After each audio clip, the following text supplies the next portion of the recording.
তো dear students, যারা তোমরা ফার্স্ট ইয়ারে এসেছো তাদের মনে হয়তো এখন অনেক কোশ্চেন জাগবে যে আচ্ছা আমি তো এই টপিকটা পড়লাম, তা আমরা কলয়েড ক্রিস্টালয়েড পড়লাম, কিন্তু এখন এই টপিকটা থেকে আমাদের কি কি ধরনের কোশ্চেন জিজ্ঞাসা করা হবে বা কি কি ধরনের কোশ্চেন আসার পসিবিলিটিস আছে।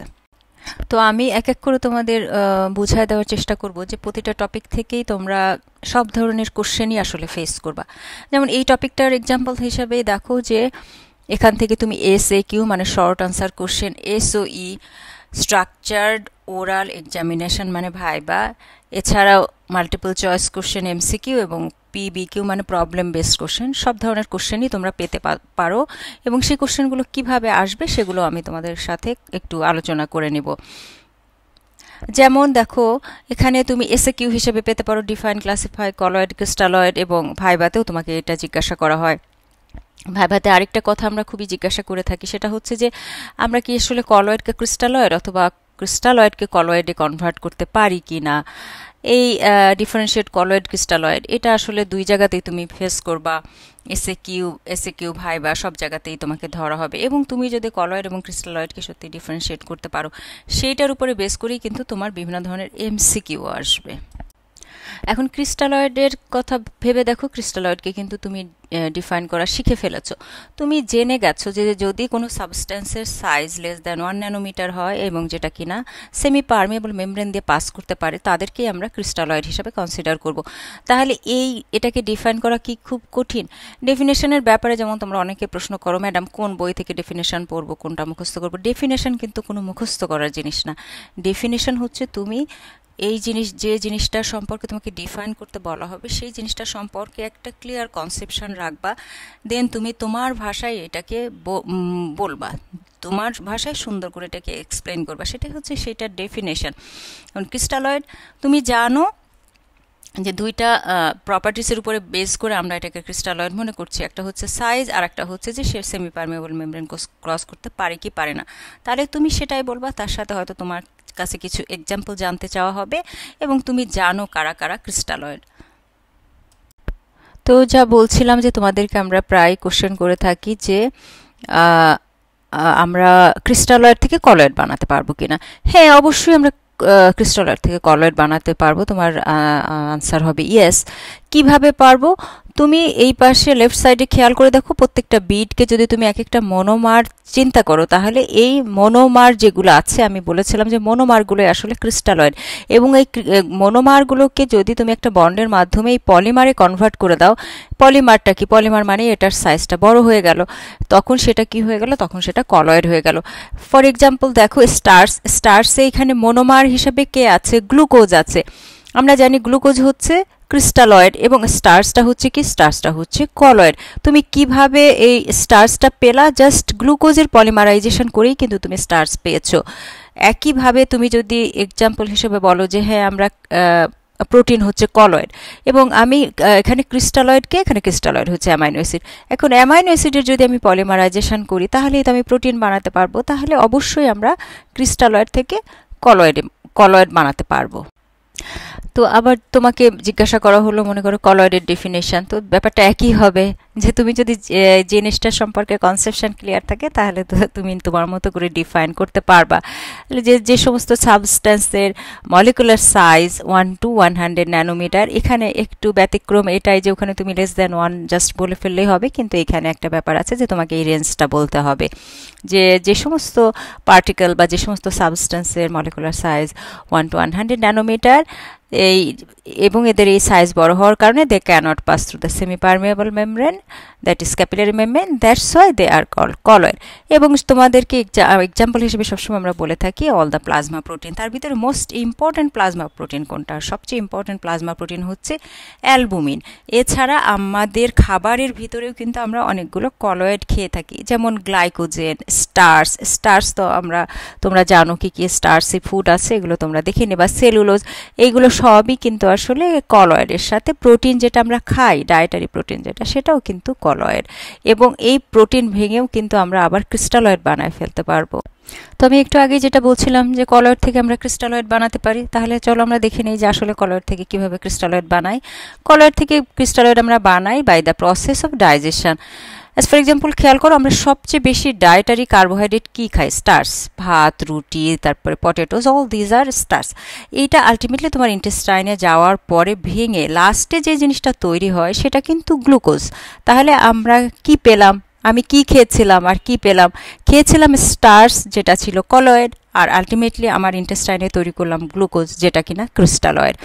একইভাবে যদি তুমি প্রোটিনের কথা চিন্তা করো তাহলে আমরা প্রোটিন খাচ্ছি, খাওয়ার সময় আমরা যে ডায়েটারি প্রোটিন খাচ্ছি সেটা কিন্তু কলয়েড, কিন্তু আলটিমেটলি ব্রেকডাউনের এন্ড প্রোডাক্ট হিসেবে আমরা কি তৈরি করি?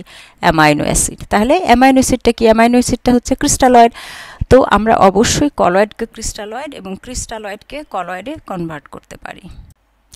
আমি আসলে এই ডিফারেন্সটা, কলয়েড ক্রিস্টালয়েড ডিফারেন্সটা কিছুই এখানে বলবো না, বিকজ আমি গত যে ভিডিওটা বানিয়েছি সেখানে আমি মোটামুটি এক্সপ্লেন করে দিয়েছি, আর এটা বইয়েও খুব সুন্দর করে গুছিয়ে দেওয়া আছে। এবং সবচেয়ে ইম্পর্টেন্ট জিনিস যেটা সেটা হচ্ছে তুমি যদি বোঝো তাহলে তোমার আসলে বইতে যাওয়ার দরকারও নেই, তুমি নিজেই বানায় বানায় লিখতে পারবা, মানে নিজের থেকেই তুমি এটা লিখতে পারবা। এদের ভিতরে যে ডিফারেন্সিয়েটিং পয়েন্ট সেটা তুমি লিখতে। ক্রিস্টালয়েডগুলো কেন বেশি অসমোটিক গ্রেডিয়েন্ট তৈরি করে, অসমোটিক্যালি কেন বেশি অ্যাক্টিভ, এটাও আমি আমার গত ভিডিওতে এক্সপ্লেন করেছি। এবং ওয়াটার মুভমেন্ট, ক্রিস্টালয়েডের জন্য ওয়াটার মুভমেন্ট হয় হচ্ছে অ্যাক্রস দ্য সেল মেমব্রেন, আর কলয়েড যে ক্যাপিলারি মেমব্রেনে ওয়াটার মুভমেন্ট করায় সেটাও কিন্তু আমি গত ভিডিওতে এক্সপ্লেন করে দিয়েছি। তো বলেছিলাম তোমাদেরকে যে তোমরা এমসিকিউ পাবা, এই কলয়েড ক্রিস্টালয়েড থেকে তোমরা এমসিকিউ ফেস করবা। তো দুই ধরনের এমসিকিউ আছে। তোমরা যদি আমার এমসিকিউ এর ভিডিওগুলো দেখো তাহলে ওখানে আমি মাল্টিপল ট্রু ফলস এবং single base type of answer এমসিকিউগুলো ওখানে এক্সপ্লেন করেছি। তোমরা এই multiple true false type of MCQ কীভাবে এই টপিক থেকে তৈরি করা যায় এটার একটা এক্সাম্পল আমি তোমাদেরকে দেখাচ্ছি। যেমন মনে করো এই ধরনের আসলো যে crystalloids present within our plasma include, মানে কি কি ক্রিস্টালয়েড আমাদের প্লাজমার ভিতরে আছে। আমার তো মনে হয় এখন তোমরা এই যদি এই চার্টটা দেখলে তোমরা এখান থেকে অবশ্যই কোনটা কোনটা ক্রিস্টালয়েড এটা তোমরা বের করে ফেলতে পারবা যদি তোমরা বুঝে থাকো। তো আমরা কিন্তু আমাদের কারেক্ট আনসারগুলো পেয়ে গেছি। আমরা জানি যে amino acid, then electrolytes, glucose, all these are crystalloid, and glycogen, protein, all these are colloid. এখন দেখো সেম টপিক থেকে তুমি single based answer type of MCQ পেতে পারো। এখানে তোমাকে একটা সিনারিও দিয়ে দেওয়া হয়েছে যে একটা ক্রনিক রেনাল ফেলিওরের পেশেন্ট যার কিনা আর্জেন্টলি ডায়ালাইসিস লাগবে। এখন তার কারণ কি? কারণ তার এই যে প্লাজমাতে সমস্ত ক্রিস্টালয়েডগুলো বেড়ে গেছে, সোডিয়াম, পটাশিয়াম, ইউরিয়া এবং অন্যান্য যে সমস্ত টক্সিক ম্যাটেরিয়ালস আছে যেগুলো সাধারণত আমরা আমাদের বডি থেকে এই কিডনির মাধ্যমে বের করে দেই, কিন্তু আমার কিডনি ফেল করেছে সেই কারণে আমি এটা বের করতে পারছি না। এই কারণে কিন্তু তার এই আর্জেন্টলি একটা ডায়ালাইসিস দরকার। এখন এই ডায়ালাইসিস করার সময় which one of the following solute is non dialysable? কোনটা নন ডায়ালাইজেবল? কোনটা এই ডায়ালাইজিং মেমব্রেনটাকে ক্রস করতে পারবে না? তো আমার মনে হয় যে যদি তুমি এইগুলো দেখো glucose, potassium, protein, sodium, urea, এর ভিতর থেকে তুমি ক্রিস্টালয়েড আর কলয়েড আলাদা করতে পারছো না। আমার তো মনে হয় তুমি অবশ্যই আলাদা করতে পারছো এবং অলরেডি তুমি বুঝে গেছো যে এখানে কোনটা সঠিক আনসার। আমরা জানি সিঙ্গেল বেসড আনসারের ক্ষেত্রে only one is the correct answer. তোমাদেরকে আমি বলেছিলাম যে এই টপিক থেকে তোমরা প্রবলেম বেসড কোশ্চেনও পাবা। তো এখানে দেখো আমি একটা প্রবলেম সিনারিও দেওয়ার চেষ্টা করেছি। নট নেসেসারিলি যে এক্স্যাক্টলি এই সিনারিওটাই আসবে, এটা বিভিন্নভাবে আসতে পারে। এই মানে প্রবলেম বেসড কোশ্চেনগুলোর মূল ব্যাপারটাই হচ্ছে যে তুমি কতটা বুঝে পড়ছো সেইটা অ্যাসেস করা। তো তুমি যদি বুঝে পড়ে থাকো তাহলে অবশ্যই এই আনসারটা সুন্দর করে গুছায় দিতে পারবা। এবং অ্যাকর্ডিং টু মার্কস ডিস্ট্রিবিউশন, আমি বারবার বলে থাকি তোমরা পাশে মার্কস ডিস্ট্রিবিউশন দেখবা, যে এটা what is the cause of edema in this patient. আমি বলেছি যে একটা পেশেন্ট তোমার কাছে আসলো সোয়েলিং অফ দ্য ফিট বা swelling of the whole body, যেটাকে আমরা ইডিমা বলে থাকি। ইডিমার একটা পেশেন্ট তোমার কাছে আসলো, এসে তোমাকে কমপ্লেন করলো যে তার সারা বডি ফুলে গেছে এবং পায়েও তুমি দেখলা যে হ্যাঁ তার ইডিমা ডেভেলপ করেছে। তখন তুমি ব্লাড টেস্ট করলা, ব্লাড টেস্ট করে যেটা পেলা হাইপো অ্যালবুমিনেমিয়া, মানে হচ্ছে ব্লাডে অ্যালবুমিন কমে গেছে। এখন তাহলে এই পেশেন্টের ক্ষেত্রে ইডিমার কারণ কি? এই পেশেন্টের ক্ষেত্রে ইডিমার কারণ তো তোমাকে কোশ্চেনের ভিতরেই দিয়ে দিয়েছে, কারণ হচ্ছে হাইপোঅ্যালবুমিনেমিয়া। এখন তারপরের কোশ্চেন সেটা হচ্ছে বায়োকেমিক্যাল বেসিস এক্সপ্লেন করতে হবে যে কেন তো এখানে এডিমা ডেভেলপ করলো। আমি সবসময় যেটা বলি যে প্রত্যেকটা ডিজিজের দেখবা একটা বায়োকেমিক্যাল বেসিস আছে, এবং এইখানেই হচ্ছে বায়োকেমিস্ট্রির সাথে মেডিসিনের রিলেশন।